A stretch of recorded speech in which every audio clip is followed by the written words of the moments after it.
এখানে আপনারা যারা বসে রয়েছেন আপনারা সমাজ নষ্ট করেছেন।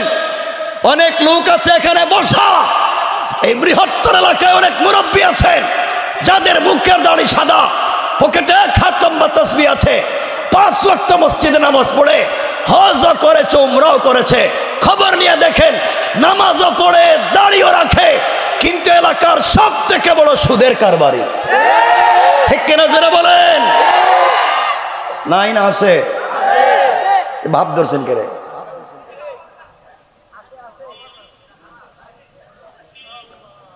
যারা সুদের কারবার করে, কোরআন বলছে তারা তাদের আল্লাহ এবং তার রাসূলের বিরুদ্ধে যুদ্ধের মতো অপরাধ করে। যারা সুদের কারবার করে তারা তাদের মায়ের সাথে জেনার মতো অপরাধ করে। যারা নিজের মায়ের সাথে জেনার মতো অপরাধ করে, যারা আল্লাহ এবং তার রাসূলের বিরুদ্ধে যুদ্ধের মতো অপরাধ করে, তারা যত ভাব আর ভঙ্গি ধরুক না কেন, তারা তওবা না করা পর্যন্ত জান্নাতে যেতে পারবে না। ঠিক কিনা বলেন? এলাকায় আসেনি? আছে? এখানে কেউ আসো? থাকলে হাত তুলো যে আমি হেই কামলা।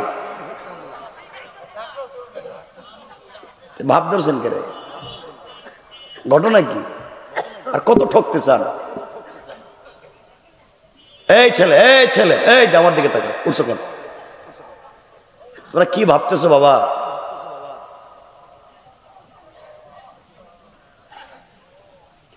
সমাজ আপনারা নষ্ট করেছেন। এখানে অনেক মুরব্বী বসা, আযানের পরে মসজিদে নামাজের জন্য। রব বলেছেন হাইয়া আলাল ফালাহ, কল্যাণ আমার কাছে, কামিয়াবি আমার কাছে, ইজ্জত সম্মান আর সফলতা আমার কাছে। আর অনেক মুরব্বী আছে আযানের পরে মসজিদে নামাজে না গিয়া চার দোকানে বৈশা বৈশা টেলিভিশন দেখে। ঠিক কিনা বলেন? আর বদনাম করে, গীবত করে, শিকায়াত করে, চুগলখড়ি করে, সমালোচনা করে। চার দোকানে বৈশা মুরব্বী কইতেছে কার বউ কার সাথে বাইগা গেল, কার ছেলে কার মেয়েরে নিয়ে গেছে গা। এই নিয়ে মুরব্বীর চার দোকানে টেনশনের শেষ নাই, অথচ মুরব্বী যে মইরা কই যাইব সেই চিন্তা নাই। কথা বলেন না কেন? এগুলো এলাকা বলতে হবে নাই আছে। ভাব ধরছেন কে রে? বলছিলাম না ওয়াজের আগে ভাব ধরেন না? কই যাইতে চান? এই ঠকাইতে চান আর কারো? অনেক লোক আছে এলাকায়, তোমার গ্রামগঞ্জে খবর নেন, আওয়াবিন পড়ে, চাষ পড়ে, ইশরাক পড়ে, ফজরের নামাজ জামাতে পড়ে, 5 ওয়াক্ত নামাজ পড়ে, তাহাজ্জুদের নামাজও পড়ে, সকালবেলা কোরআন শরীফও পড়ে, পীর সাহেবের দেওয়া তসবিহ পড়ে, সব পয়রা সাইরা কুদাল একটা কান্দে নিয়া আল্লাহর নামের জিকির করে করে জমিতে যায়, আর আল্লাহর নামের জিকির কইরা আরেকজনের আইল কেটে ঢুকায় দেয়। ঠিক কিনা বলেন? বলেন নাই? এগুলা নাই? বলেন নাই? ভাব ধরছেন কে? হ্যাঁ, ঘটনা কি? আর কত ঠকতে চান? যেন আপনাদের খারাপ লাগবে আমি জানি। নিয়ত করেন জিন্দেগিতে আমার চেহারা দেখবেন না, এরপরও শোনা লাগবে। কয়েক মিনিটই তো কম। আপনারা শয়তান চিনেন না? শয়তান মারার জন্য মক্কায় যান, 8 লাখ 10 লাখ খরচ করে হজে গিয়া জামারাতে শয়তানরে কঙ্কর মারে, শয়তানরে পাথর মারে। আপনারা দেখছেন? কথা হয় না? যারা হজে গেছেন তো আপনারা জানেনই, জামারাতে কি মারে? শয়তানরে পাথর মারে। যেই শয়তানরে মক্কায় 10 লাখ খরচ করে পাথর মারতে গেছেন, এটা কোন থানা? ফতুল্লা। ফতুল্লা নারায়ণগঞ্জে যেই শয়তানরে 10 লাখ খরচ করে মক্কায় পাথর মারতে গেছেন, এই শয়তান জিন্দেগিতে ফতুল্লা ইসা সুদের কারবার করছে? কথা কয় না? সার দোকানে বসে বদনাম করছে, কুদাল দিয়ে কারো আইল কাটছে, এরপরে হেরে মারতে গেছেন কেন ফাতর? তো শয়তান তো এলাকায়, তো ফাতর এখানে মারতে গেছেন কেন? ঘটনা কি? বিষয়টা কি বুঝতে পারলাম না। শয়তান এখানে, ফাতর মারতে গেছে মক্কায়। বাবারে জান্নাতে তো সহজ না। কে বুঝাইছে আপনাদেরকে? এটাই বুঝতেছি না আমি। বুঝাইছে কে আপনাদেরকে জান্নাতটা এত সোজা? জান্নাত যদি এত সোজা হইতো, রসুল যে রসুল জান্নাত নিয়ে এসেছেন, এই রসুলও সারা রাত সেজদায় পড়ে পাও ফুলাইয়া দিতেন না। যে সাহাবায়ে কেরাম জান্নাতের সার্টিফিকেট পাইছেন, তারাও নিজের জীবন দিয়ে যুদ্ধ করে শহীদ হইতেন না, কারণ জান্নাত তো পেয়েই গেছি। তো সোজা না। তা কইছে কেডা আপনাদেরকে? আমার কথা খারাপ পাইছেন? তো পাইলে কি আমি কার আমু নাকি?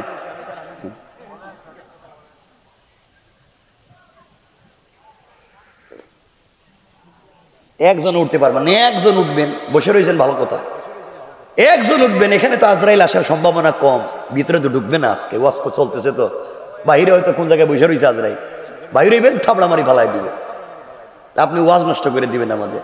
এর সাথে বসে থাকেন, আমরা আল্লাহর কইম আল্লাহ ভিতরে আজরাইল দিও না, বাইরে রাখিয়া দো।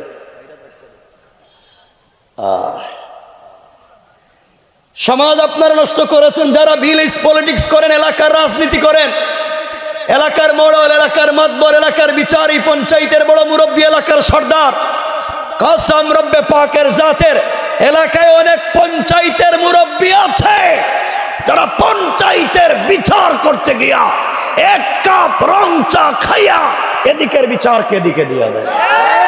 ঠিক কিনা জুড়ে বলেন? নাই? শয়তান মক্কায় না এলাকায়? সবাই কোন মক্কায় না এলাকায়? ফাতর মক্কায় মারবেন না এলাকায়? এখানে গেছেন কে?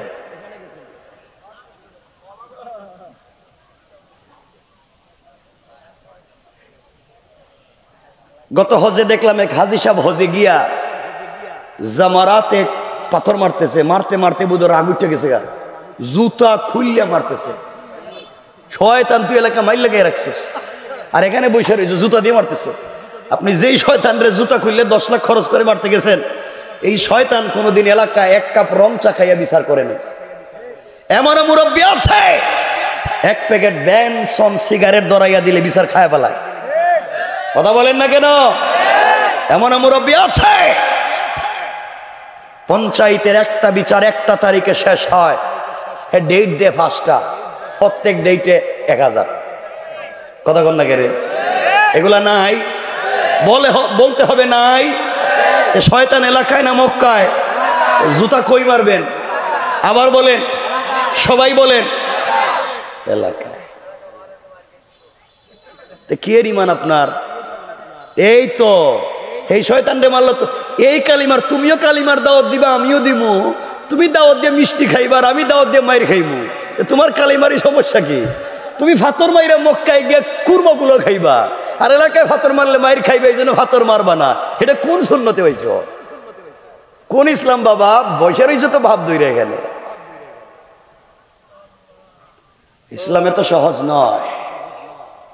আমি জানি আপনাদের খুব কষ্ট হইতেছে আমার কথাবার্তা, আমি তো সংক্ষেপ করে দিতেছি।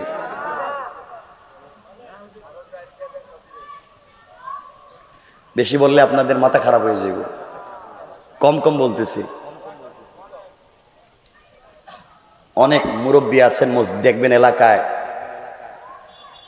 আমি জানি না এখানে কেউ রাগ করেন না, এখানে হয়তো মসজিদ মাদ্রাসার সভাপতি সেক্রেটারি আছে না, অনেকে থাকতে পারে, মসজিদের সভাপতি কেশিয়ার আছে, আপনারা রাগ করেন না, থাকুক, এরা ভালো মানুষ। যারা ওয়াজে আইছে বা সহযোগিতার করে ওয়াজ মাহফিল, এরা ভালো মানুষ।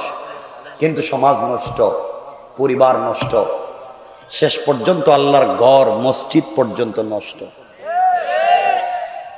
আপনাদের বৃহত্তর এলাকায় খবর নেন, ম্যাক্সিমাম মসজিদের সভাপতি সুদখোর, ক্যাশিয়ার ঘুষখোর, সেক্রেটারি দুর্নীতিবাজ, চাঁদাবাজ, বদমাইশ, ফেন্সিডিল ব্যবসায়ী, ইয়াবা ব্যবসায়ী, ইয়াতিমের জায়গা দখল করে, বিধবার বাড়ি দখল করে, গরিবের রাস্তাঘাট বন্ধ করে, গরিবের সম্পত্তি নিজের নামে বুয়াজাল দলিল বানায়, ইয়াতিমের সম্পত্তি নিজের নামে রেকর্ড করে, গুরুস্থানের পয়সা মাইরা খায়, শেষ বয়সে মসজিদ মাদ্রাসার দায়িত্বশীল হয়ে যায়।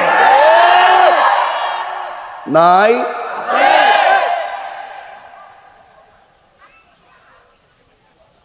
সমাজের আর কি করতে চান? আর কি করবেন এই সমাজে? কারণ যারা আইম্মায়ে কারাম, খুতাবায়ে আজম, যারা মসজিদের খতিব, তারা হয়তো এই সব কথা বলতে পারবেন না, কারণ বেচারা বললে তো চাকরি থাকতো না। আমার তো চাকরি নাই এখানে, সমস্যা কি আমার? আর আমার যদি 10 লাখও আলোচনা শুনেন, দেখবেন এভাবেই কথা কইতেছি। আমার বন্ধুগণ, কথাগুলো দিল দিয়ে শুনেন, ভালো করে বুঝেন। সমাজ আপনি আর আমি নষ্ট করে দিয়েছি। আজকালকে দেখবেন অনেক বাচ্চারা মসজিদে নামাজে যায়, আর কিছু মুসল্লি এদেরকে বাইর করে দেয়। কথা বলেন না কেন? এগুলোও আছে, কেন বাইর করেন? কথা কয় না কেন? কি ডিস্টার্ব করে? আমাদের কি করে? ডিস্টার্বটা কি? দৌড়াদৌড়ি করে আর কথা কয়, আর কয় কি? আর কি মায়ের পিট করে? আর কি? তার সামনে দিয়ে হাঁটে, সামনে দিয়ে হাঁটে, মায়ের পিট করে, দৌড়াদৌড়ি করে, চিল্লাচিল্লি করে, দুষ্টামি করেই তো। আর আর কিছু? সত্য কথা। বাচ্চারা মসজিদে গিয়ে মারামারি করে, দৌড়াদৌড়ি করে, চিল্লাচিল্লি করে, সব সত্য, সব সত্য। বাহির করে দিতে কইছে কেডা? বাহির করে দিতে কইছে কেডা আপনারা? হ্যাঁ হ্যাঁ, হুজুররা? আরে না, হুজুর কই বলো, হুজুররা কয় নাকি? মুরব্বী বাবা, মসজিদে আপনার নামাজ কবুল হয় না। নামাজ পড়ে সুদ খাও, নামাজ পড়ে ঘুষ খাও, নামাজ পড়ে যুবকদের চরিত্র নষ্ট করো, ইয়াবা ফেন্সিডিলের ব্যবসা করো, নামাজ পড়ে গরিবের সম্পত্তি দখল করো, আপনার নামাজ কবুল হয় না। মসজিদে যদি নামাজ কবুল হয়, এই মাসুম বাচ্চাদের ওসিলায় নামাজ কবুল হয়। ছেলেদেরকে বাইর করো কেন?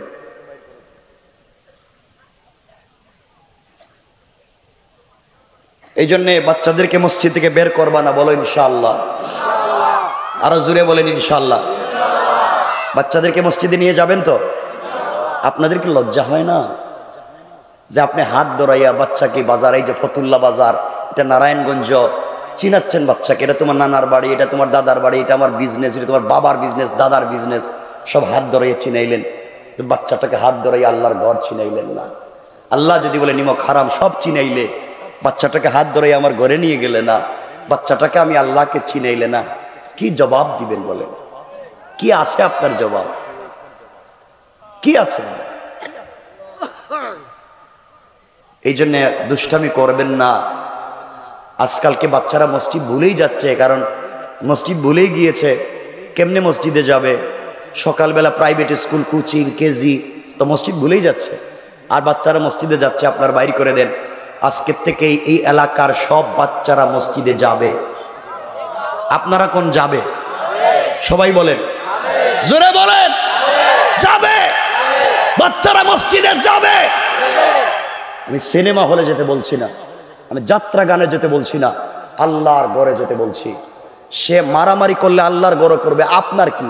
আপনার রেজিস্ট্রি করা সম্পত্তিতে মারামারি করে নাই, করছে আল্লাহর ঘরে। অপরাধ করে আল্লাহর ঘরে করেছে, হিসাব আল্লাহর কাছে দিবে। আপনি কে বাইর করে দেওয়ার? কথা বলেন না কেন?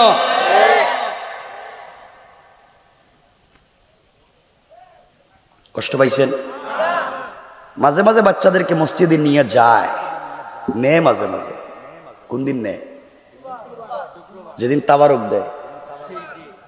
তাবারুক দেয়নি মসজিদে, মিষ্টি জিলাপি দেয়নি, ওই দিন দেখবেন সব বাচ্চারা লইয়া মসজিদে জায়গা। এমনকি অন্যের বাচ্চারা লইয়া যায়, গিয়া কইটা আমার, আরেক প্যাকেট দাও। হ্যাঁ, তুমি সব পারো আর নামাজের সময় যাও না কেন? আল্লাহ হেফাজত করো। সবাই বলেন আমিন।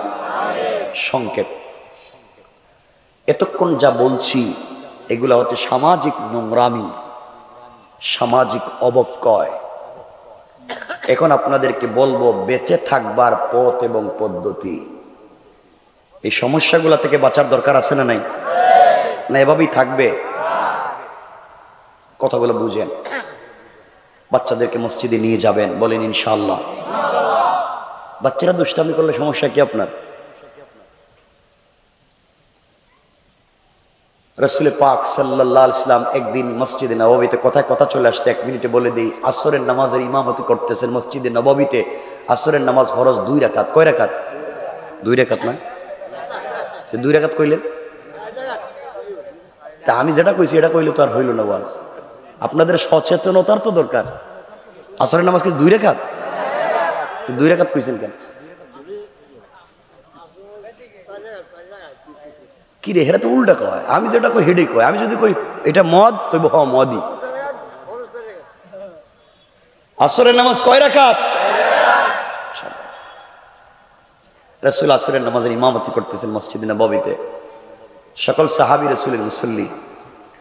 4 রাকাত নামাজের 3 রাকাত ঠিক মতো পড়ালেন। চতুর্থ রাকাতের প্রথম সেজদা ঠিক মতো দিলেন। দ্বিতীয় সেজদায় গিয়ে রাসূল পাক আর উঠেন না। এভাবে প্রায় আধা ঘন্টার উপরে সেজদা দিলেন। সাহাবায়ে কেরাম চিন্তা করলেন, মাআযাল্লাহ, রাসূলের কিছু হয়ে গেল কিনা, সেজদার থেকে মাথা উঠাচ্ছেন না কেন? দীর্ঘক্ষণ পরে মাথা উঠালেন, নামাজ শেষ করলেন। সাহাবায়ে কেরাম বলছেন, ইয়া রাসূলুল্লাহ, আসরের নামাজের চতুর্থ রাকাতের দ্বিতীয় সেজদা এত লম্বা করছেন কেন? আজকে থেকে কি আমরা লম্বা করব? নবীজি বললেন, না। তাহলে আপনি করলেন কেন?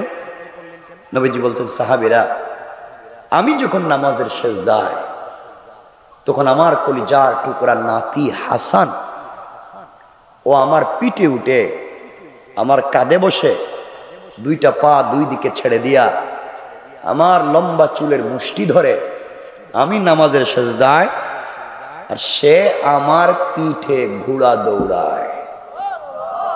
আসতে বললেন সুবহানাল্লাহ। নবীজি বলেন, আমি চিন্তা করলাম, যদি এখন আমি 3 তাসবিহ শেষ করে সেজদার থেকে উঠে যাই, আর নাতি যদি পিঠ থেকে পড়ে যায়, ভয় পেয়ে যদি মসজিদ থেকে চলে যায় আর না আসে, আল্লাহ যদি আমাকে বলেন, কি ও হাবিবুল্লাহ, তোমাকে রাহমাতাল লিল আলামিন বানিয়েছিলাম, একটা বাচ্চা কয়েক মিনিট পিঠে খেলাধুলা করছে, দুষ্টামি করছে, সহ্য হইল না, নামাইয়া দিয়া দিলা, ঘর তো আমার ছিল, দুষ্টামি করলে আমার ঘরে করছে, আপনি নামাইয়া দিলেন, আপনি না রাহমাতাল লিল আলামিন। অথচ আল্লাহ যদি বলে, আমার এই জমিনে, আমার জমিনের পিঠে কোটি কোটি বান্দা প্রতিদিন আমার গালিগালাজ করে, একটারেও জমিনের পিঠ থেকে বাইর করে দেই না, আর তোমার পিঠে একটা বাচ্চা উঠলো, নামাইয়া দিলা, এই ভয়ে আমি নামাইয়া দেই নাই। যদি আল্লাহ আমার কিছু বলে ফেলেন, আমি চিন্তা করলাম, নাতি যতক্ষণ খেলাধুলা করতে চায় খেলুক, ও যখন নামবে আমি সেজদার থেকে মাথা উঠাবো, ভুল হয়ে গিয়েছে আল্লাহর কাছে মাফ চেয়ে নিব। কিন্তু ও সাহাবীরা, আমি যখন সালাম ফিরালাম, জিবরিল আমিন হাজির হলেন আর আমাকে বলছেন, ইয়া রাসূলুল্লাহ, আল্লাহর পক্ষ থেকে আপনি সালাম গ্রহণ করুন, আপনি নামাজের সেজদায় আপনার পিঠে আপনার নাতি খেলাধুলা করে, আর এই দৃশ্য দেখে দেখে আল্লাহ এবং তার সকল রহমতের ফেরেশতারা মুস্কি মুস্কি হাসে। সুবহানাল্লাহ, জোরে পড়ে। কেমন ছিল রাসূলের ইবাদত আর সালাত, আর কি হয়ে গেছে আপনার নামাজ? বাচ্চা যদি নামাজে দুষ্টামি না করলো, তো নামাজের মজাটা কোথায়? বুঝেনি নেই তো। বাচ্চা যদি দুষ্টামি নাই করলো নামাজে, তো মজা কোথায় নামাজে? আল্লাহ তো এটাই দেখতে চায়, দেখো আমার বান্দা নামাজে, আর বান্দার সুবহানাল্লাহ বললেন, আল্লাহ দেখতে চায়, আল্লাহরও তো ভালো লাগে একটা। আর কেমনে আপনারা এটা করেন আমি তো বুঝি না, কারণ কোরআন থিসিস করেন না, তো কোরআন অ্যানালাইজ করেন না। আমি কোরআনিক সায়েন্সের স্টুডেন্ট, আমি খুব ভালো করে এগুলো বুঝি। বাবা, আল্লাহর ওয়াস্তে ভুল পথে যাইও না, দিনকে বুঝো, দিনের পথে চলো, ইনশাআল্লাহ। বলেন ইনশাআল্লাহ, ইনশাআল্লাহ। যাক, আমি কতক্ষণ কথা বলবো? কেউ আসেনি এখানে? কেউ আসেনি ভাই? কতক্ষণ কথা বলবো? কেউ কি আছে? বেশি লম্বা করবো না, কষ্ট হইতেছে আপনাদের, মনে কষ্ট হইতেছে। এতক্ষণ বলছি সমস্যা সামাজিক, এখন আপনাদেরকে বলবো সমাধান। মনোযোগ দিয়ে শুনুন আমার মুসলমান বন্ধুগণ, গভীর মনোযোগ।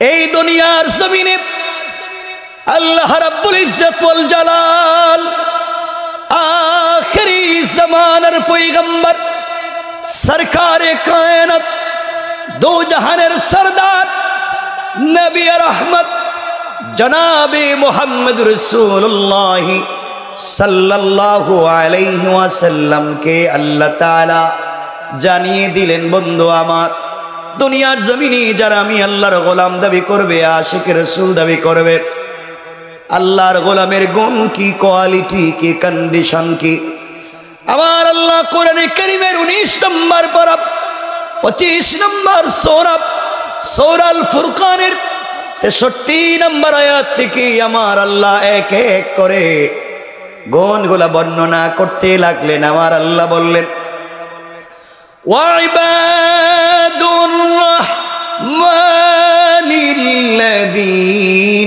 ইয়ামশুনা আলাল আরদি হাওনা।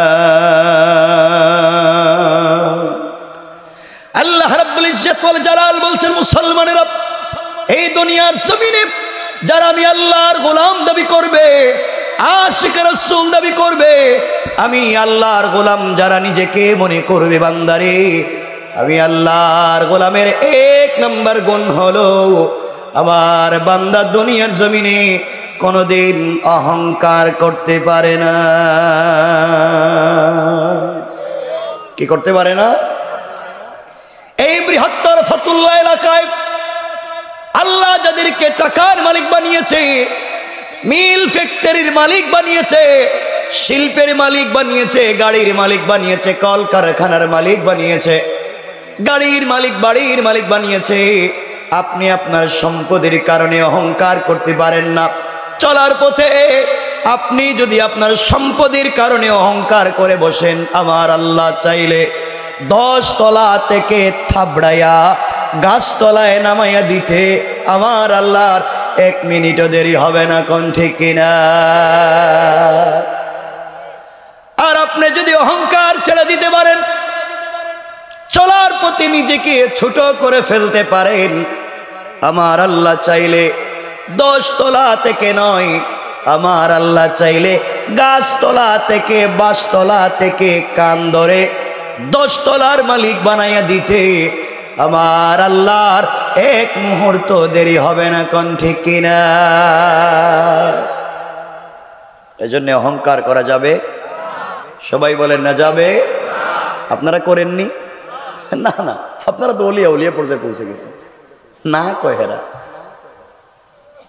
দেখবেন এলাকায় আগে বেচারার পয়সা পাতি ছিল না, এলাকার গরিব মানুষ ছিল, এলাকার নতুন পয়সাওয়ালা, দেখবেন পয়সার গরমে এলাকার সাধারণ পাবলিকরে ঠিক মতো চিনে না। ঠিক কিনা? অহংকার করবেন না। আজ থেকে 50 বছর আগে এই এলাকায় অনেকের ঘরে ছিল লাখ লাখ টাকা, মানে লাখপতি। আজ তার ছেলে মেয়েরা মানুষের ফ্যাক্টরিতে কাজ করে খায়। আর আজ থেকে 50 বছর আগে এই এলাকায় অনেকের ঘর ছিল ঝুপড়ি ঘর, বৃষ্টি দিলে টিন লাগাবার পয়সা ছিল না। আজ তার ছেলে মেয়ের ঘরে আল্লাহ লাখ লাখ টাকা, কোটি কোটি টাকার মালিক বানাইছে। আছে না নাই? কে করতে পারে? কে? আওয়াজ করে বলেন কে? অহংকার করা যাবে?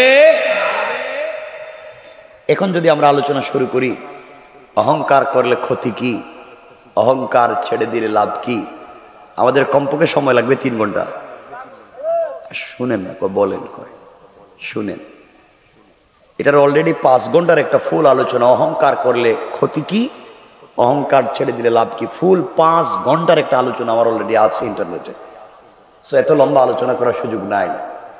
শুধু এতটুকুন মনে রাখবেন, অহংকার করা যাবে? সবাই বলেন না যাবে? যাবে না। আল্লাহর গোলামের 2 নম্বর গুণ আল্লাহ বললেন, ওয়াইদা খাতাবাহুমুল জাহিলুনা ক্বালু সালামা।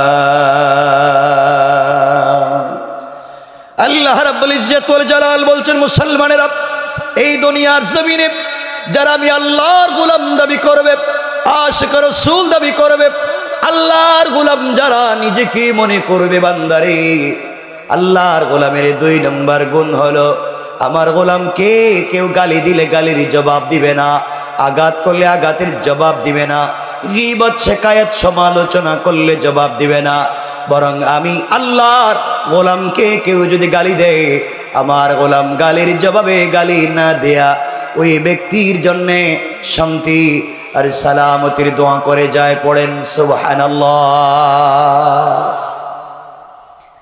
আল্লাহর গোলামের 2 নম্বর গুণ গালি দেওয়া। কথা বলেন না যাবে? যাবে না। অহংকার যে শুধু আপনাদের ভিতরে ঢুকছে তা না, অহংকারের গাঠটি আমাদের ভিতরে ঢুকে গেছে।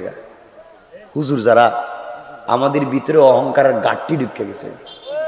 দেখবেন কেউ যদি এলাকায়, মাঝে মাঝে দেখবেন কেউ যদি এলাকায় বড় হুজুর হয়ে যায়, তিনি আর সাধারণ পাবলিকের সালাম দেন না। কথা কন না কেন? আমি সালাম দিব কেন? আমি বড় হুজুর, আমারে সালাম দেন। বড় হুজুরে সালাম দিলে জবাব দেয় না, ঠিক আছে ঠিক আছে ঠিক আছে কি তা?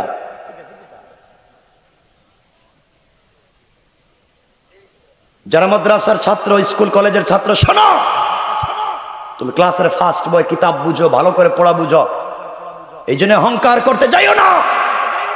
আল্লাহ হয়তো তোমাকে হোটেলের বয় বানাইয়া দিতে পারে, আর ক্লাসের একবারে থার্ড ক্লাস যে ছিল, একবারে পিছনে বসতো, আল্লাহ তাকে ইজ্জতের মালিক বানাইয়া দিতে পারে। ঠিক কিনা? খবরদার অহংকার করবেন না। সালাম দিবেন তো ইনশাআল্লাহ?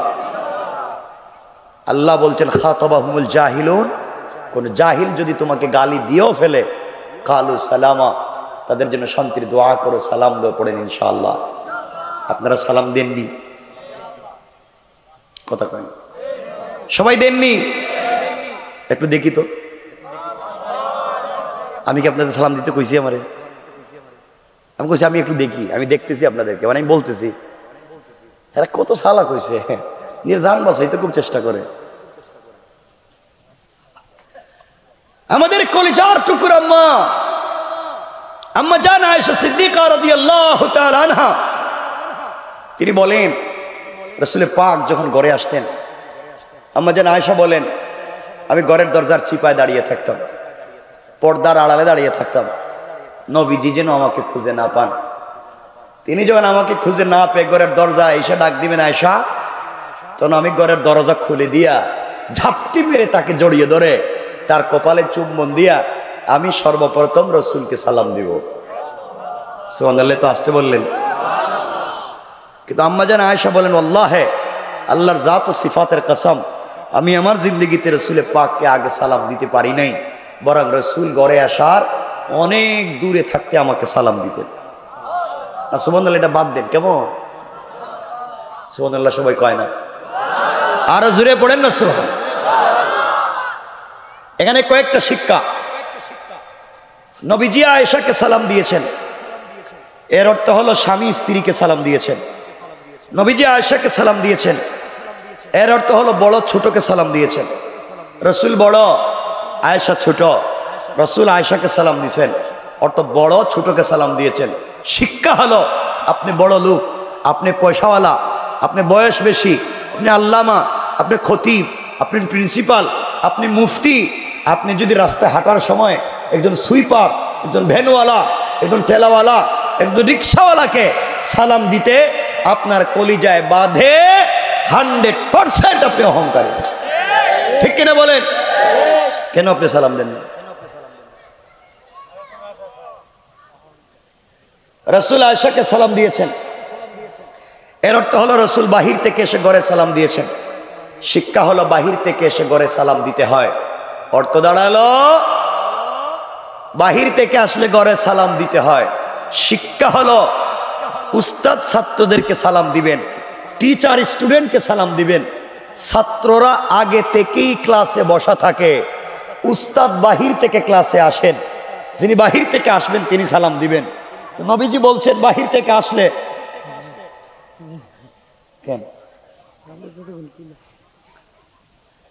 বাহির থেকে আসলে ভিতরে সালাম দিতে হয়, সুতরাং বাহির থেকে আসলে ভিতরে সালাম দিতে হবে। কিন্তু আজকাল কি উস্তাদ ছাত্রকে সালাম দেয় না, বরং ছাত্ররা যদি হুজুররে সালাম না দেয় তাহলে ফিডায়। কথা কন না কেরে? কথা বলেন, কেন এগুলো করেন? কেন, কি হয়েছে আপনাদের? নবীজি আয়েশাকে সালাম দিয়েছেন, এর অর্থ হলো স্বামী স্ত্রীকে সালাম দিয়েছেন। নবীজি স্বামী, আয়েশা স্ত্রী। রসুল আয়েশাকে সালাম দিয়েছেন, অর্থ স্বামী স্ত্রীকে সালাম দিয়েছেন। শিক্ষা হলো আপনি বাহির থেকে ঘরে গেলে আপনি সালাম দিবেন বউরে। হ্যাঁ ঠিক তো, আমি জানি, আমি তো ঠিক জানি কইতেছি, আপনারা তো ইনশাল্লাহ কইবেন। এরা ঠিক কইয়া বেঁচে জায়গা ইনশাল্লাহ খান। রাসূল আয়েশারে সালাম দিয়েছেন, আপনি দিতে পারবেন না? আপনার স্ত্রীর সালাম দেননি? মিথ্যা কথা বলবেন না।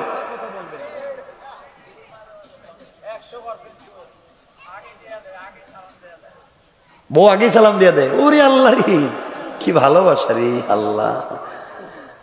আপনারা সবাই স্ত্রীর সালাম দেন না কেন? কোন সবাই দেন না কেন? এটা কোন কথা কেন? সবাই দেন না কেন? আরে বাবা বলছি বউরে সালাম দেও না কেন? এটা কো। হ্যাঁ, কে কইছে শরম পায়? বউরে সালাম দিতে শরম করে? ওরে আল্লাহর শরম। আর বউরে ফিডেই পড়ে, কাপড় খুললে যে ফিডাও, তখন শরম করে না? বউরে সালাম, বউরে সালাম দিবেন। ওই দিন আমার একজন বলল, বউরে ফিডাইতে ফিডাইতে মারতে মারতে বউরে কইতেছে তুই আমারে আব্বা কো। নাউজুবিল্লাহ, জোরে কোন না। বউ মায়ের খাইতে খাইতে পায়ে ধরে বলতেছে তুই আমার বাপ। এবার সাইডে দে। হে বন্ধু বান্ধবের কাছে গিয়ে বলতেছে তোমরা আমার চিনুনি, আমি কেডা? আমি বউরে বাপ ডাকে সাইডে দিছি। শয়তান আল্লাহ রে জিগা, আল্লাহ তুমি আমার শয়তান বানাইছিলা কেন? এই কামটা তো আমিও করি নাই। কথা বলেন না কেন? বউরে ফিডায় আবার কই শরম করে। সালাম দিবেন। এই যে এই যে এই যে এই যে, আরে শোনো, এই যে মুরব্বীর আমার চেহারার দিকে তাকে হাসতেছে, দেখেন না চেহারা, এই যে হাসতেছে। এরা চিন্তা করতেছে রে বাবা 50-60 বছর গেছে গা, বউরে সালাম দিলাম না, আজকে যদি সালাম দিই তে বউ মনে করবো বুইড়া কোন কাম ঘটাইছে, আর আমার সালাম দিয়ে ভাব মারতেছে। ঠিক না? বউ যাই মনে করো, আপনি সালাম দিবেন, এটাই কথা শেষ।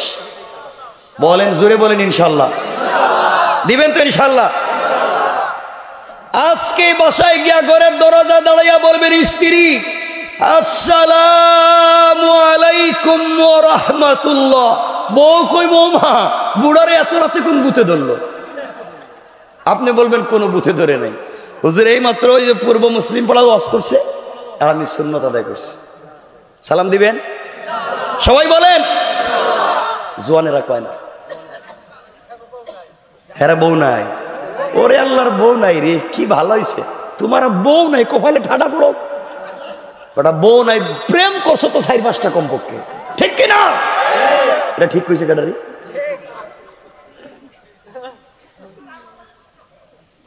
কি কয়? বউ নাই। হ্যাঁ, কলা গাছের সঙ্গে ফাঁস লাগিয়া মরো না রে। আমার বন্ধুগণ, সালাম দিবেন? বলেন ইনশাল্লাহ। সবাই বলেন ইনশাল্লাহ। দেখেন বাবা, আমি কথাটা বলে দিই, সালাম যদি দেন আপনারা বাচ্চা যাইবেন। আমি হেই ওয়াজ করে দিব এখন, বউরে যদি সালাম না দেন, ঘরে যে বউরে দিয়ে রান্না বাড়ি করান, ঘর মুছান, বাথরুম মুছান, বাচ্চা কাচ্চা দেখান, ঘরে সব কাজ কে করে? স্ত্রী। হেই ওয়াজ করে দিব, সব আপনি করা লাগবে, সব কাজ ঘরের আপনি করা লাগবে। এমনকি যদি ছোট বাচ্চা থাকে, বাচ্চারে দুধও আপনি খাওয়াইতে হইব। কুত্তে কাইন্না খাওয়াইবেন আপনি জানেন, তখন কোন আমি কি হেই ওয়াজ করে দিব? হেই ওয়াজ করে দিন না সালাম দিবেন? এক জায়গায় তো আসা লাগবে, সালাম দিবেন তো ইনশাল্লাহ? সবাই বলেন ইনশাল্লাহ। মোটামুটি একটু লাইনে এসে এবার যুবকেরা, তোদেরকে বলতেছি ভাই, মাঝে মাঝে আমাদের আজকালকের তো ঘর সুন্দর না, ফ্যামিলি বন্ডিং, স্বামী স্ত্রীর বন্ডিং, স্বামী স্ত্রীর কেমিস্ট্রি, এটাকে চমৎকার করে।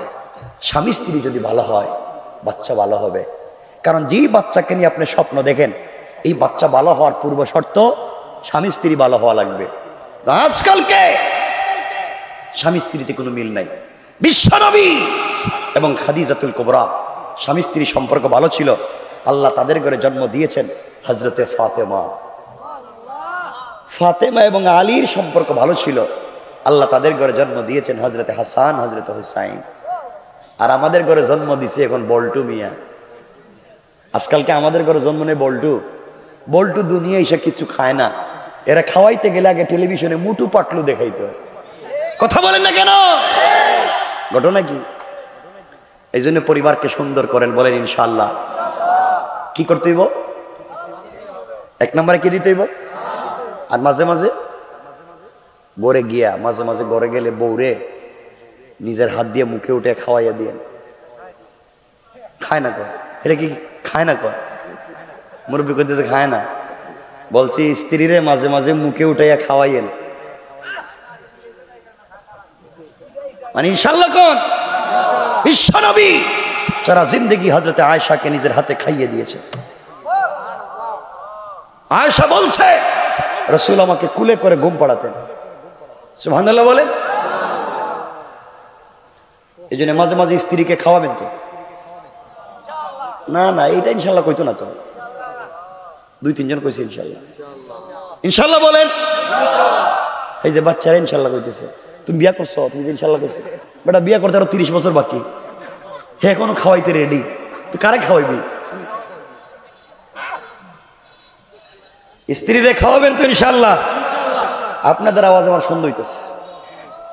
হ্যাঁ এখন খাওয়াই আইছেন, ওরে আল্লাহ আপনার চেহারা দেখা দরকার তো। এই যে দেখেন আপনারা বউরে খাওয়াই আইছে, কি ভালোবাসা দেখছেন। খাওয়াবেন তো ইনশাল্লাহ। ভালোবাসা পয়দা করে দিবেন কে? বিশ্বনবী সারা জিন্দেগি খাওয়াইছেন, আপনারাও খাওয়াইবেন। কিন্তু আপনাদের আওয়াজে আমার সন্দেহ হইতেছে। আমার মনে হচ্ছে এই ফতুল্লার যুবকেরা মোহব্বত করে ভালোবেসে নিজের স্ত্রীকে মুখে উঠাইয়া খাওয়াইতে পারবে না, এরা মুখে উঠাইয়া আদর করে ভালোবেসে খাওয়াইতে পারবে ওই পাশের বাসার ভাবিরে। ঠিক কিনা? এটা ঠিক কইছে কেডা রে? এটা ঠিক কইছে কেডা? বউরে খাওয়াইবো কইছি, কিছু কয় না। ভাবিরে খাওয়াইবো কই ঠিক। তাহলে তোমাদেরকে তো বউ ফিডাইবো না, তো ফিডাইবো কেডা? হ্যাঁ এটা কোন কথা কইলে? 14 ফেব্রুয়ারি এটা বাদ দেন, এটা শয়তানে ভরে গেছে। কয় কি স্ত্রীরা খাওয়াবেন ইনশাল্লাহ বলেন। ভালোবাসা তৈরি করে দিবেন কে? আজকালকে ছেলেরা শুধু খারাপ না, আমাদের দেশের অনেক বোনেরাও খারাপ হয়ে গেছে। ঠিক না? যেই ছেলে দাড়ি রাখছে, নামাজ পড়ে, মেসওয়াক করে, দেখবেন অনেক বোন আছে পাত্র হিসাবে এই ছেলে তার পছন্দ না। নামাজি, দিনদার, পরেশগার, দাড়িওয়ালা, এই ছেলে তার পাত্র হিসাবে পছন্দ না। হে পাত্র হিসাবে পছন্দ করে যে গাঁজা খায়, বাবা খায়, ফেন্সিডিল খায়, সেরা পেন পরে রাস্তায় হাঁটে, আর ঘরে গিয়া বাপরে দুলাভাই ডাকে, কই হে এই ছেলেই ঠিক আছে। ঠিক কিনা? এরাও তো খারাপ হয়ে গেছে। তাহলে সমাজ তো খারাপ হয়ে গেছে, এদের ভালো বানাই তো কে? এই জন্য সমাজকে সুন্দর করা দরকার আছে না নাই? আমার মনে হয় আপনাদের কষ্ট হইতেছে, আমি সংক্ষেপ করে দিতে চাচ্ছি। বেশি লম্বা করবো না, কয় মিনিট? ওরে আল্লাহর ফজরের নামাজ রে। আর যেদিন ওয়াজ হয় না, এদিন কয়জন ইমাম সাহেব একান আজান দিয়ে ঘুমায় জায়গা, ওয়াজ ছাড়াই। আমার মুসলমান বন্ধুগণ, কথাগুলো দিল দিয়ে শুনে নেবার কি বলতে চাই। পরিবার যদি সুন্দর হয়ে যায়, ঘর যদি সুন্দর হয়ে যায়, এই ঘরের ভিতরে দিন কেমনে আসতে পারে? মনোযোগ দিয়ে শুনেন কি বলতে চাই। 1-2 মিনিটে মনোযোগ দিয়ে শুনেন, সামনের দিকে যেতে চাই। দুনিয়ার জমিনে পরিবার যদি সুন্দর হয়ে যায়, কেমনে সমাজ সুন্দর হয়ে যাবে? কলিজার টুকরা হযরতে ফাতেমা রাদিয়াল্লাহু তাআলা আনহা তখন পর্যন্ত বিয়ে শাদী করেন নাই। দুনিয়ার জমিনে হযরতে ফাতেমা তখন পর্যন্ত বিয়ে শাদী করেন নাই। এক ইহুদির মেয়ের সঙ্গে তার বন্ধুত্বের সম্পর্ক হয়ে গেল। কথাগুলা দিল দিয়ে শুনেন কি বুঝাতে চাই, মনোযোগ দিয়ে শোনেন। এই সম্পর্ক দীর্ঘদিন পর্যন্ত পৌঁছে গেল। ওই মেয়েটা একদিন বাবার কাছে গিয়েছে, ইহুদি ডাক দিয়ে বলছে, মেয়েরে তোমাকে আমি বিয়ে দিতে চাই, মা বলো না তুমি বিয়েতে রাজি কিনা? ইহুদির মেয়েকে ডাক দিয়ে বলছে, বাবা তোমাকে বিয়ে দিতে চাই, মা বলো না তুমি বিয়েতে রাজি কিনা? মেয়ে ডাক দিয়ে বলছে, আব্বা জান আপনি আমাকে বিয়ে দিবেন। আমি না বলার কোনো কারণ নাই, কিন্তু কার সঙ্গে আমাকে বিয়ে দিবেন আমি জানতে চাই।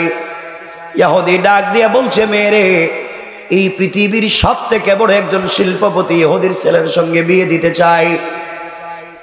মেয়ে ডাক দিয়া বলছে, আব্বাজান আগামী কালকে জোহর পর দুপুর পর্যন্ত আমাকে সময় দেন, দুপুরের আগে আগে ফাইনাল সিদ্ধান্ত আপনাকে জানাইয়া দিতে চাই।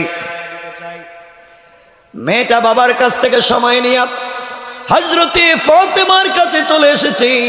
ডাক দিয়া বলেছে, বোন রে, তোমার কাছে আজ আমি আমার জিন্দেগি ফাইনাল সিদ্ধান্ত জানতে এসেছি। ফাতেমা বললেন, কি জানতে চাও বলো। মেয়ে ডাক দিয়া বলছে, ফাতেমা আমার বাবা আমাকে বিয়ে দিতে চায়। এই পৃথিবীতে আসমানের নিচে জমিনের উপরে একমাত্র কেবলমাত্র শুধুমাত্র তোমাকে আমানতদার মনে করি, এত আমানতদার পৃথিবীর কাউকে মনে করি না। জানতে চাই আমার বাবা আমাকে বিয়ে দিতে চায়, বলো না বিয়েতে রাজি হব কিনা জানতে চাই। ফাতেমা বললেন, বোন রে, তুমি ইহুদি আমি মুসলিম, তোমার পার্সোনাল লাইফে কোনো কথা বলতে চাই না। মেয়ে ডাক দিয়া বলছে, ফাতেমা এই পৃথিবীতে যত মানুষ তোমার কাছে পরামর্শের জন্য এসেছে, জিন্দেগিতে সবাইকে উত্তম পরামর্শ দিয়েছ, আমি এসেছি তুমি আমাকে একটা উত্তম পরামর্শ দিবা। ফাতেমা ডাক দিয়ে বলছেন, বোন রে, পৃথিবীর কোনো বাবারাই চায় না তার মেয়েটা কষ্টে থাকুক, পৃথিবীর কোনো বাবারাই চায় না তার মেয়েটা খারাপ জায়গায় বিয়ে হোক, পৃথিবীর সকল বাবারাই চায় তার মেয়েটার ভালো জায়গায় বিয়ে হয়ে যাক, শান্তিতে বাকি জিন্দগি কাটাইয়া দেখ। তোমার বাবা তোমার জন্য যেই ছেলে ঠিক করেছে ওই বিয়েতে রাজি হয়ে যাও। আমার মন বলছে এখানে কল্যাণ আছে। ইহুদির মেয়ে দাঁড়িয়ে বলছে, ফাতেমা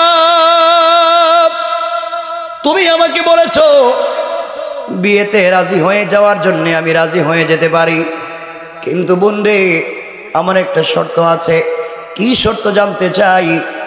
মেয়েটা বলছে, আমার শর্ত হলো তুমি যদি আমার বিয়েতে যাও, আমার পাশে বসে আমাকে আশীর্বাদ করো, আমাকে দোয়া করে দাও। ফাতেমা এই সৃষ্টির জমিনে তোমার মতো আমানতদার ভদ্র কোনো মেয়ে নাই, তুমি আমার পাশে বসে আশীর্বাদ করে দিলে তার চাইতে কল্যাণ আর হতে পারে না। তুমি আমার বিয়েতে গেলেই কেবল আমি বিয়েতে রাজি। ফাতেমা ডাক দিয়ে বলছেন, বোন রে, আমি মুসলিম, তুমি ইহুদি, তোমার বিয়েতে যদি আমি যাই আমার বাবাকে মানুষ গালি দিবে, টিটকারি করবে, মস্কারা করবে, এই জন্যে তোমার বিয়েতে যেতে চাই না। মেয়ে ডাক দিয়া বলছে, ফাতেমা তুমি যদি আমার বিয়েতে না যাও, কথা দিলাম আমি মরে যেতে পারি, আসমান জমিন ভেঙে যেতে পারে, কিন্তু তোমাকে পাশে না রেখে এই পৃথিবীর কোনো ছেলেকে বিয়ে করব না। মেয়েটা আবেগী হয়ে গিয়েছে, কান্না করে বলছে, ফাতেমা তুমি না গেলে কিন্তু বিয়ে করব না। ফাতেমা আবেগী হয়ে গেলেন, ডাক দিয়ে বললেন, বোন রে, ইনশাআল্লাহ টেনশন করো না, অবশ্যই আমি তোমার বিয়েতে যাব। পড়েন সুবহানাল্লাহ। মেয়েটা বাবার কাছে গিয়েছে, ডাক দিয়ে বলেছে, আব্বাজান আপনি আমার জন্য যেই ছেলে ঠিক করেছেন বাবা, ওই বিয়েতে আমি রাজি, আমার কোনো আপত্তি নাই। ইহুদি খুশি হয়ে গিয়েছে, পাবলিককে দাওয়াত দেওয়া শুরু করেছে। মেয়ে ডাক দিয়া বলছে, আব্বাজান আমার একটা শর্ত আছে। ও মা, তোমার শর্ত কি? মেয়ে বলছে, বাবা আমার শর্ত হলো আমার বিয়েতে আমার বান্ধবী মুহাম্মদ ইবনে আব্দুল্লাহর মেয়ে ফাতেমাকে ইনভাইট করেছি, দাওয়াত করেছি, ও কিন্তু আমার বিয়েতে আসবে, এই শর্তে আমি বিয়েতে রাজি। ইহুদির জন্য পায়ের রক্ত মাথায় উঠে গিয়েছে, আসমান ভেঙে তার মাথায় পড়ে গিয়েছে। ডাক দিয়া বলছে, মেরে মুহাম্মদ আমার জাত শত্রু, আমার রক্তের সঙ্গে যার দুশ্মনী, তার মেয়ে যদি আমার বাড়িতে তোমার বিয়েতে আসে, এর চাইতে লজ্জার আর অপমানের হতে পারে না। ও আমার মেয়ে, প্রয়োজনে তোমাকে মেরে ফেলবো, প্রয়োজনে তোমাকে পৃথিবীর কোন ছেলের সঙ্গে বিয়ে দিব না, এরপরে ফাতেমাকে আমার বাড়িতে আসতে দিব না। ইহুদির মেয়ে ডাক দিয়া বলছে, বাবা এই পৃথিবীতে কোনোদিন আমি আপনার চোখের সামনে দাঁড়িয়ে কথা বলি নাই, আজ একটা কথা বলতে চাই বাবা, এই পৃথিবীতে আপনি বিয়ে দিবেন না, আমিও কথা দিলাম ফাতেমা ছাড়া আপনি মেরে ফেলতে পারেন, কোন ছেলেকে কোনোদিন বিয়ে করতে চাই না। আল্লাহু আকবার বলেন। ইহুদি দেখছে মহাবিপদ। মেয়ে মাত্র একটা, এত কোটি কোটি টাকার মালিক আমি, মেয়েরে যদি বিয়ে দিতে না পারি পাবলিকের কাছে মুখ দেখাবো কেমনে? মেয়ে বলতেছে, ইহুদি বলতেছে ষড়যন্ত্র করে, কৌশল করে, কথাগুলো শুনেন, মা তোমার বান্ধবী ফাতেমা তোমার বিয়েতে আসবে, আমার আপত্তি নেই, আসুক, কিন্তু আমার একটা শর্ত। আব্বা তোমার শর্ত কি? আমার শর্ত হলো মা, তোমার বিয়েতে আমি যাদেরকে ইনভাইট করেছি তারা কোটিপতির ছেলে মেয়ে, দামি দামি কাপড় পরে আসবে, অর্নামেন্টস জুয়েলারি পরে আসবে, দামি দামি গিফট নিয়ে আসবে। আর মোহাম্মদ 3 বেলা 1 বেলা খাবার পায় না, থাকবার ঘর নাই, পরনের কাপড় নাই, তার মেয়ে যদি তোমার বিয়েতে আসে ছেঁড়া পুরাতন কাপড় পরে চলে আসবে, আমার মান সম্মান থাকবে না, সোসাইটি নষ্ট হয়ে যাবে। সুতরাং মেয়ে যদি আসতেই হয় একটা নতুন পোশাক পরে আসতে হবে। ইহুদির চিন্তা হলো ফাতেমা নতুন কাপড়ও পাবে না, আসতেও পারবে। আপনাদের কষ্ট হচ্ছে? মেয়েটা ফাতেমার কাছে এসে বলছে, বোন তুমি আমার বিয়েতে যাওয়ার বাপ চায় না, গালাগালি করে দুষ্টামি করে, এক শর্তে রাজি হয়েছে, তুমি আমার বিয়েতে গেলে একটা নতুন পোশাক পরে যাওয়া লাগবে। ফাতেমা বলছেন আমার তো পোশাক নাই, আমার বাপেরই নাই, আমি কোথায় পাবো, যেতে পারবো না তোমার বিয়েতে। মেয়ে বলছে তাইলে আমার জিন্দেগিতে বিয়ে হবে না। ফাতেমা বলছেন দেখো আমার তো কাপড় নাই। ইহুদির মেয়ে দাঁড়িয়ে গিয়েছে, ফাতেমাকে জড়িয়ে ডাক দিয়ে বলেছে, ফাতেমা তুমি আমার এই পৃথিবীতে চলার পথে তোমার একজনের সঙ্গে ভালো সম্পর্ক। ও ফাতেমা তুমি বলেছ তাকে পাওয়ার জন্য সারাদিন রোজা রাখো, তাকে পাওয়ার জন্য সারা রাত নামাজে কাটাইয়া দাও, জীবন যৌবন তার জন্য বিসর্জন করেছ। ফাতেমা তুমি আমাকে বলেছ তোমার সৃষ্টিকর্তা আল্লাহকে তুমি মন প্রাণ উজাড় করে ভালোবাসো।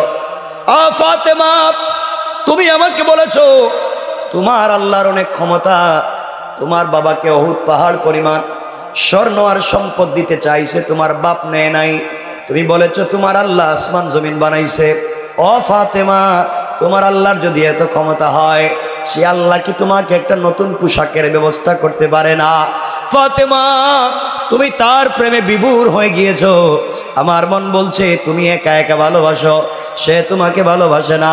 পৃথিবীতে কোনো ছেলের সঙ্গে কোনো মেয়ের সম্পর্ক হলে ওই মেয়েটা কোনো জিনিস চেয়ে বসলে ছেলের কাছে না থাকলেও ঋণ করে দিতে চায়। ফাতেমা আমার মন বলছে আল্লাহ তোমাকে ভালোবাসে না, নচেত তো তোমাকে একটা কাপড়ের ব্যবস্থা করে দিত। ফাতেমা তুমি যদি তোমার আল্লাহর কাছ থেকে কোনোভাবে একটা কাপড়ের ব্যবস্থা করতে পারো, আমি কথা দিলাম আমিও তোমার হাত ধরে কালিমা পড়ে মুসলমান হয়ে যাব। ফাতেমা আবেগী হয়ে গেলেন, ডাক দিয়া বললেন বোনরে ইনশাআল্লাহ আমি তোমার বিয়েতে যাব এবং এই পৃথিবী সব থেকে দামি কাপড় পরে যাব। সুবহানাল্লাহ জুড়ে পড়েন। মেয়েটা বাপের কাছে গিয়ে বলছে আব্বা ফাতেমা কিন্তু আসবে এবং নতুন কাপড় পরে আসবে।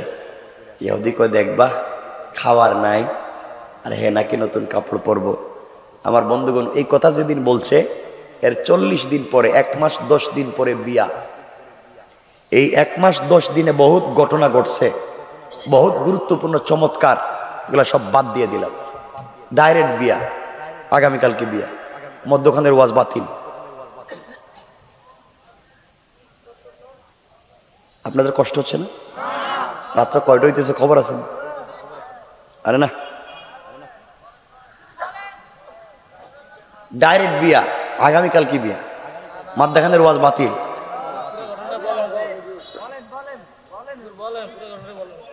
আর কতক্ষণ কইতাম, বলেন শুধু কর। আর শোনেন বলতেছি তো, কালকে বিয়া। কোন দিন বিয়ে? কালকে। মেয়েটা বিকেল বেলা ফাতেমার কাছে গিয়ে বলছে বোন আগামীকালকে তো আমার বিয়ে, কাপড় পাইছো নি?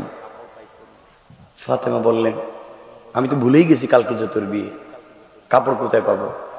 মেয়েটা বলছে তাইলে আমার আর বিয়ে হবে না, কাপড় যেহেতু নাই বিয়ে হবে কেমনে?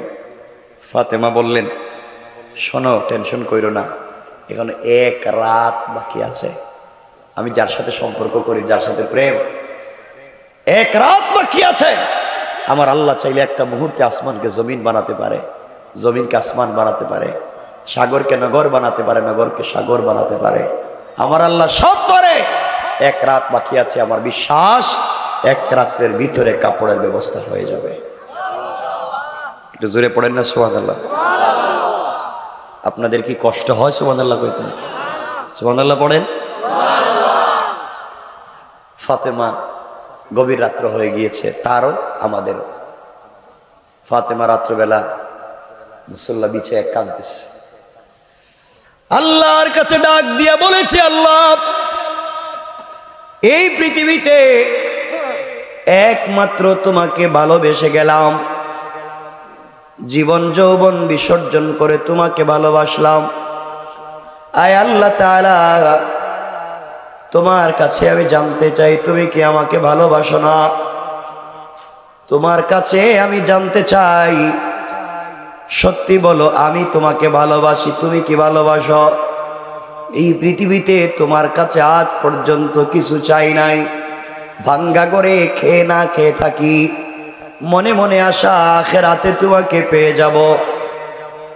আয় আল্লাহ, আজ তোমার কাছে একটা জিনিসের আবদার করতে চাই।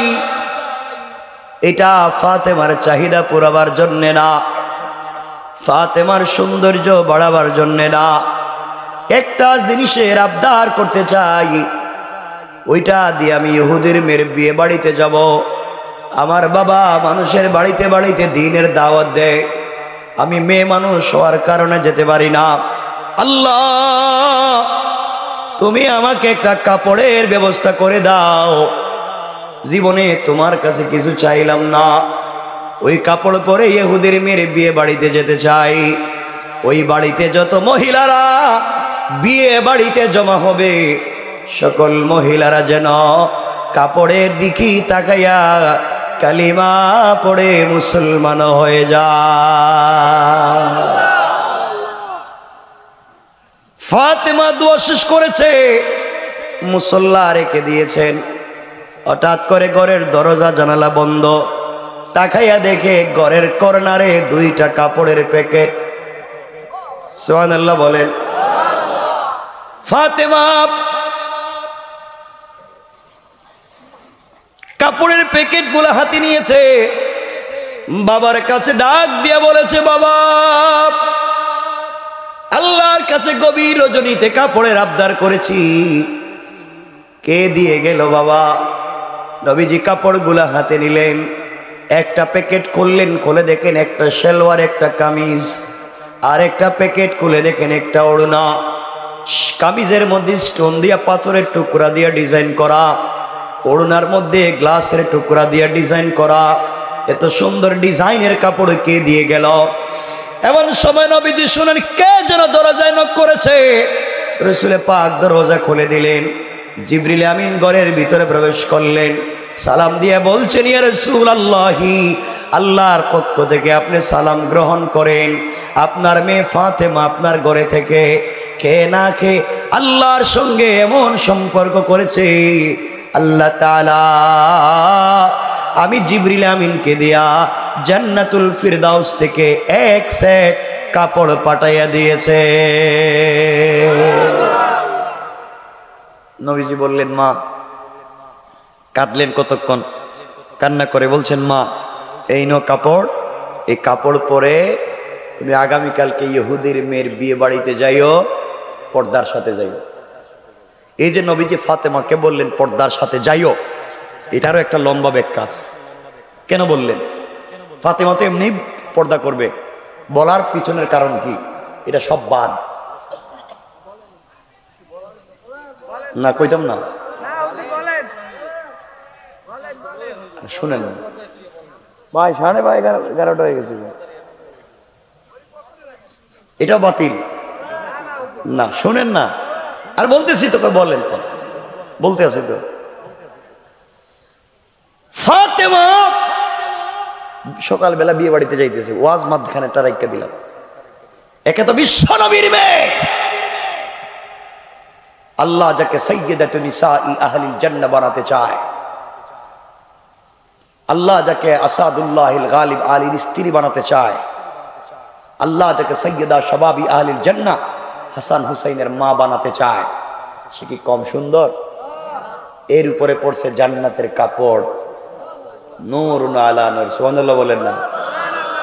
হযরতে ফাতেমা জান্নাতি কাপড় পরে ইহুদির মেয়ের বিয়ে বাড়িতে ঢুকছে, ঢুকতে দেরি পুরোটা বাড়ি জান্নাতি কাপড়ের গ্রানে মুখরিত হইয়া জান্নাতুল ফিরদাউসের কাপড়ের আলোতে পুরা বাড়ি লাইটিং আর আলোকিত হয়ে গিয়েছে। বাড়িতে যত মহিলারা আসছিল সবাই এসে বলছে, ফাতেমা আমরা মনে করছি তুমি তো বিয়েতে আসতেই পারবা না, কাপড় কোথায় পাইবা, এ তো দামি কাপড় কই পাইছ? ফাতেমা বললেন, এটা কিনে আনছি। কি করছি? ওইটা কোন মার্কেট থেকে কিনছ? আমরা তো সব মার্কেট চিনি, কিন্তু তুমি কোত্থেকে এত দামি কাপড় কিনলা? ফাতেমা বলছেন, দেখো আমি যেই মার্কেট থেকে কাপড় কিনছি তোদের বাপ দাদা সদ্য গোষ্ঠীও এই মার্কেটের জীবনে যায় না। সুবহানাল্লাহ বললেন না? মহিলারা কই কি আমরা ফতুল্লাহ নারায়ণগঞ্জের সব মার্কেট চিনি। হ্যাঁ, কোন জায়গায় সিপাগল্লি আছে, কোন জায়গায় ফুচকা বিক্রি হয়, কোন জায়গায় শর্টবডি বিক্রি হয়, সেটাও জানি। এমনকি স্বামীর মোবাইল নাম্বার মোবাইলে না থাকলেও দোকানের ম্যানেজারের নাম্বার আছে, ঠিক কিনা? আমরা তো সব জানি। ফাতেমা কই দেখি মার্কেট চিনতাম না। ফাতেমা বলছেন, আমি যে দোকান থেকে কাপড় কিনছি তোমরা এগুলা চিনবা না। যেই মেয়ের বিয়ে হওয়ার কথা, ওই মেয়ে এসে ফাতেমার যখন কাপড় দেখছে, দেখি বাপরে ডাক দিয়ে বলছে, আব্বা আজকের বিয়েতে আমি রাজি না, বিয়ে করতামই না। কয় সব আয়োজন শেষ, খাওয়া দাওয়া শুরু, বিয়ে করতে না মানি? কয় ফাতেমা যে কাপড় পরছে আর তুমি আমারে যে কাপড় দিছ, আমার কাপড় দিয়া তো ফাতেমার জুতাই মুছা যাবে না। সুবহানাল্লাহ বললেন না? আমি এই বিয়েতে রাজি না, ফাতেমার মতো কাপড় যদি আমারে না দাও বিয়ে করতাম না। মানে এই কাপড় কই পাইতো? এটা কি দোকানে পাওয়া যায়? লাগছেনি পেস? লাগছেনি? এই বাড়িতে যত মহিলারা আসছে সকল মহিলারা বলছে, শোনো খবরদার, এই বাড়িতে কেউ এক ফুটা পানিও খাইতে পারবে না যতক্ষণ পর্যন্ত ফাতেমার মতো কাপড় আমাদেরকে না দিবা। বাবুর্চি রান্না বান্না করে বসে রয়েছে, কেউ খায় না। মহিলারা লাঠি লিয়ে বসে রয়েছে, খাইতে পারবে না, আগে কাপড় লইয়া। এই কাপড় কি পাওয়া যাওয়ার সম্ভাবনা আছে? লাগছেনি ভেজাল? আমরা এই ভেজালের রাখতে চলে যাই আজকে, থাক আর ভাল লাগে না। যেখানে আমি আসতে চাই নাই, এই লোকটা এতক্ষণ ওয়াজ করতেছে, ভাই পুরো 2 ঘন্টা যাইতেছে, আর আমার তো কিয়ামত করতেছে। আরে দুয়ারি যে ভালোবাসা আপনাদের, যাওয়ার সময় এদেরকে চিনেননি আপনারা? এদেরকে তো আমি চিনি সবাই। এরা যাওয়ার সময় কষ্ট দিব, কষ্ট দিবা না? কইতেছে কষ্ট দিবা না। আপনারা কন তো কন যে শোনো হুজুরের কষ্ট দিবা, বিপদে পড়ে যাবা।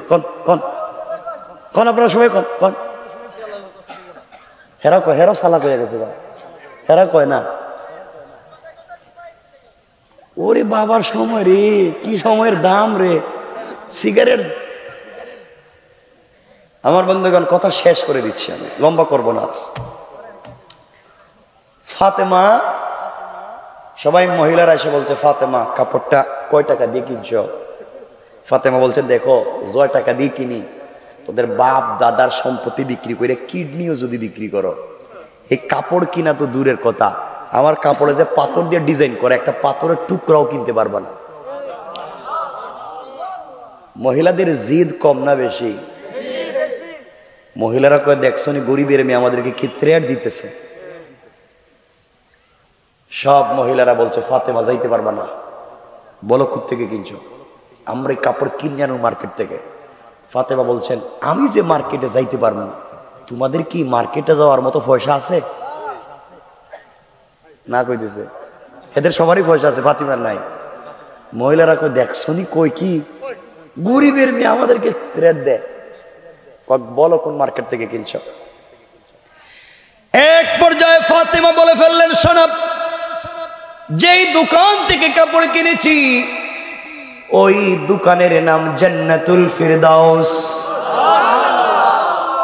যেই মার্কেট থেকে কাপড় কিনেছি ওই মার্কেটের নাম জান্নাত।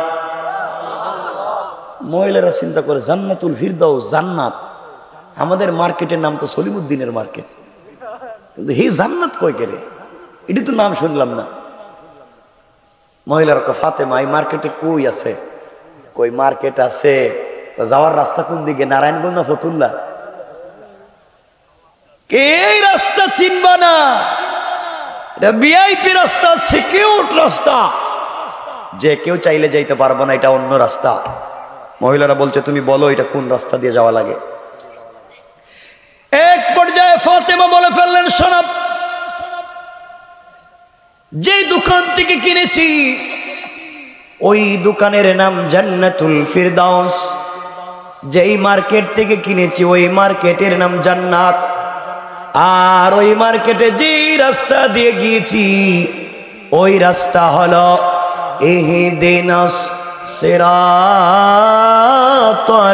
মুস্তাকিম।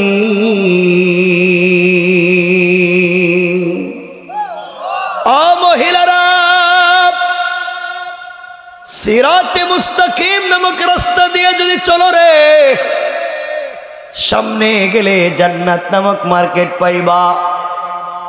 ওই মার্কেটে গেলে জান্নাতুল ফিরদাউস নামক দোকান পাইবা।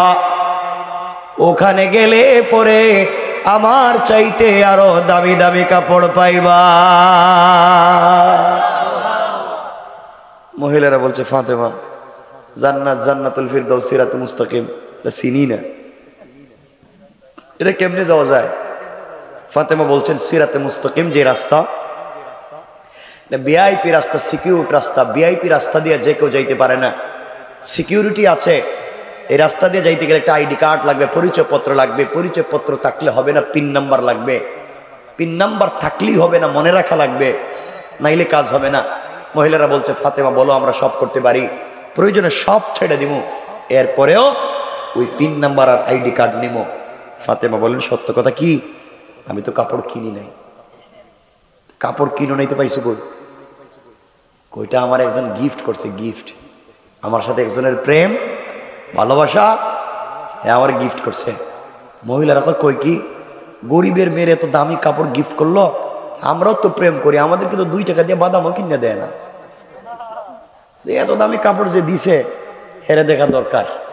ফাতেমা দরকার নাই তোর মার্কেটের, যে দিছে কাপড় হে কই আছে ক, ওরে দেখাই লাগবে, ওরে দেখা লাগবে। গরিবের মেয়ের সাথে সম্পর্ক আমাদের চৌকে দেখে না, সুবহানাল্লাহ কইবেন না?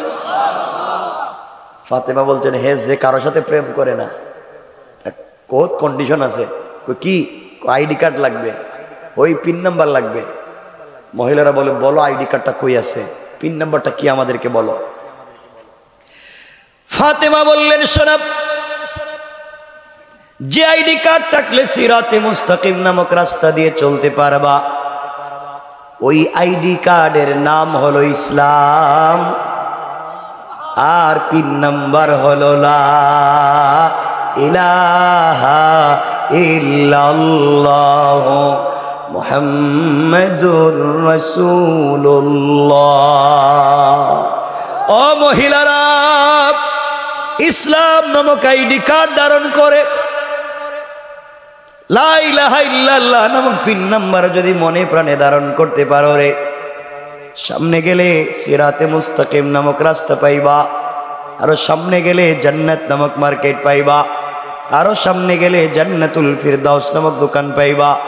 ওখানে গেলে কিন্তু আমার মালিকরেও পাইবা, যার সাথে আমার প্রেম। তার সঙ্গে যদি তোদের বাপ জন্মে যায়, তার সাথে যদি তোদের সম্পর্ক হয়ে যায়, আমার মালিক তোমাদেরকে চাইলে এমন 8-10টা মার্কেটের মালিক বানাইয়া দিতে পারে। মহিলারা বলছে কোনো কথা নাই, ওখানে যাওয়া লাগবে, যাওয়া লাগবেই। বলো আইডি কার্ড কই আছে ফাতেমা, কার কাছে পাওয়া যায়? ফাতেমা বলেন এইবার লাইনে আইসো, এই আইডি কার্ড পৃথিবীর কেউ দিতে পারে না, এই আইডি কার্ড বিতরণ করেন আমার আব্বা, এই পিন নাম্বার বিতরণ করে আমার বাবা। তোদের বাপ দাদারা আমার বাপকে দেখতে পারো না, তোমরা শুধু গালি দেও। আমার বাপ তো আইডি কার্ডের কথা কয়, পিন নাম্বারের কথা কয়, জান্নাতের কথা কয়, এই মালিকের সাথে সম্পর্কের কথা কয়। তোমরা আমার বাপকে দেখতে পারো না। এখন তোমরা এই পিন নাম্বার যদি নিতে চাও, স্বামীর সাথে সম্পর্ক থাকবে না, বাবা ছেলের সম্পর্ক থাকবে না, ভাই বোনের সম্পর্ক থাকবে না, কত বিপদে পড়বা। দরকার নাই। মহিলারা বলছে, ও ফাতেমা, তুমি যদি সেই রবের সাথে আল্লাহর সাথে সম্পর্ক করে আইডি কার্ড নিয়ে এত কিছু পাইতে পারো, সবাইরে বাদ দিয়া, আমরাও দরকার হলে পৃথিবীর সবার সাথে সম্পর্ক বাদ দিয়া হলেও সে আল্লাহরে পেতে চাই। সুবহানাল্লাহ বলেন না?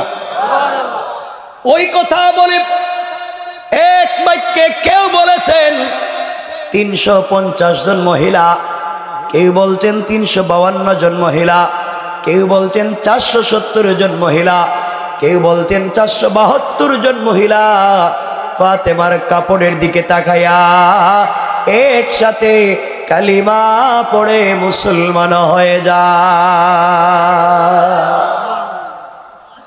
এই বাড়ির সব মহিলারা মুসলমান, পুরুষ একটাও মুসলমান হয় নাই। চিন্তা করেন এই বাড়িতে কেমন গ্যাঞ্জাম চলতেছে। পুরুষ একটাও মুসলমান হয় নাই, সব মহিলা মুসলমান। যেই মেয়ের বিয়ে হওয়ার কথা সেও মুসলমান, তার স্বামী মুসলমান হয় নাই। ফাতেমা এই বাড়ি থেকে কেমনে এখন আইবেন? আমার বন্ধুগণ আসুন, রাত্রে অনেক হয়ে গিয়েছে। এই বাড়ির সব মহিলারা মুসলমান, পুরুষ একটাও মুসলমান হয় নাই। এখন এই বাড়িতে কি ঘটতেছে এই মুহূর্তে চিন্তা করেন। পুরুষদের সাথে মহিলাদের কি হচ্ছে? যে মেয়ের বিয়ে হওয়ার কথা তার বিয়ে হইল না, এই মেয়ের কার সাথে বিয়ে হইল? এই ছেলেটা মুসলমান হইল কিনা? যত পুরুষেরা আসছে এরা কি করলো? মহিলারা শেষ পর্যন্ত কি করলেন? ফাতেমা কেমনে বাড়ি পর্যন্ত আইলেন? সুস্থ মতে আসতে পারলেন কিনা? ফাতেমার পরনে যে কাপড় ছিল এটা কোথায় রাখলেন? বর্তমানে কাপড়টা কই আছে? সব রাখতে দিলেন। আর কইতাম না করছে।